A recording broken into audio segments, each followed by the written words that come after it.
دا ستاسو د قربانیو برکت دی چې نن من قطر کې ناست یو. ملا برادر چې په یو ویډیو کې خپلو طالبانو ته توصیه کوي وایي کفار چې را سره کینی لوړ نشي راکتلی.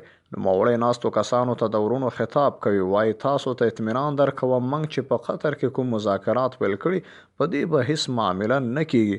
ستاسې قربانۍ او تکالیف به الله تعالی نه ضایع کوي او دا ستاسو د قربانیو برکت دی چې ټرمپ او امریکا ما ته عذر کوي.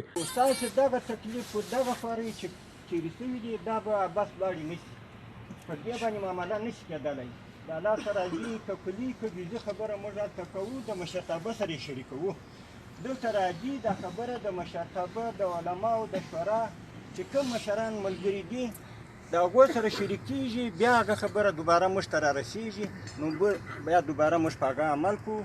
داسې نه ده پېښه شوې چې موږ یا کلي یا جزي خبره خپل کیسر هلته پرېکړه کړي، دلته مو د مشرتابه برادر خون په خپلو خبرو کې زیاتوي د امریکا ولسمشر ټرمپ ته چې ملاقات ته څوک ورځي یا خبرو لپاره وخت ترې غواړي. تر میاشتو انتظار وروسته ټرمپ ورسره ګوري، مګر هماغه ټرمپ ما سره 15 دقیقې په ټلیفون وغږېده. آخر ما ټلیفون په ښکته کړ. ملا صاحب خپلو عسکرو ته وایي دا هر څه د الله تعالی نصرت او ستاسو د قربانۍ او غیرت له برکته دی. پام کوه چې ریا او غرور درڅخه ونه شي، هسې نه قربانۍ مو ضایع شي.